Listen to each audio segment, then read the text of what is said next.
Hello everyone. May nag-TM pala sa akin. Ang sabi niya sa akin, hello po. Gusto ko po magpa-schedule, magpalinis ng kuko.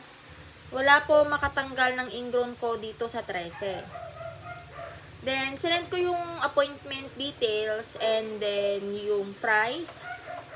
And then, ang sabi niya sa akin, ay, grabe siya. Binablog na nga ang kuko ng tao, may appointment fee pa.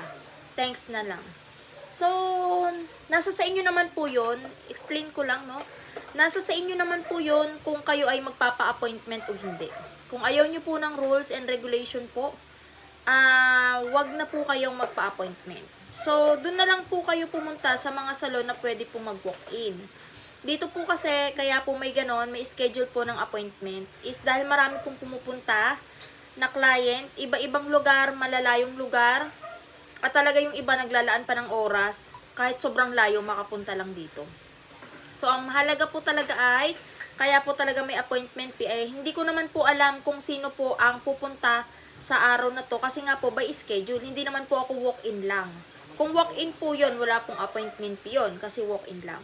So, kaya po may appointment fee, i-schedule ko po kayo sa oras na may bakante, at yun po ay, priority po yung slot na yon para po sa inyo. So, kumbaga, pag nagpa-appointment po kayo, secured na po yung oras na yon para po yun sa inyo. Hindi na po yun mapupunta pa sa iba. So, yun po yun. At saka, kailangan ko din po mag-appointment. Gawa nga po ng, para alam ko po kung anong oras ko po ipagkakasunod-sunod yung mga client ko. At saka, para po nakasettle po lahat. Mahirap naman po na tatanggap lang po ako ng tatanggap, hindi po ako mag-schedule ng oras, mahirap po yun. So, hindi ko po ma-estimate kung gaano karami yung pupunta. At saka para alam ko din po yung oras ko, yung work time ko, kasi hindi po ako pwede din magsagad ng oras.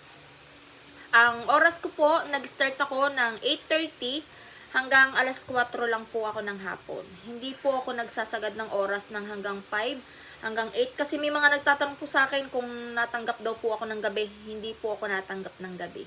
Hanggang 4 PM lang po ako. 8:30 hanggang 4 PM. Minsan nga po hirap pa ako ng 8:30 kasi talagang nakakapagod. Kumbaga, gusto ko po matulog ng medyo mahaba-haba pa yung tulog. Pero kailangan 8:30 talaga. Dati po 8 AM nag-start na ako. Pero ngayon 8:30 po. 8:30 talaga hanggang 4 lang.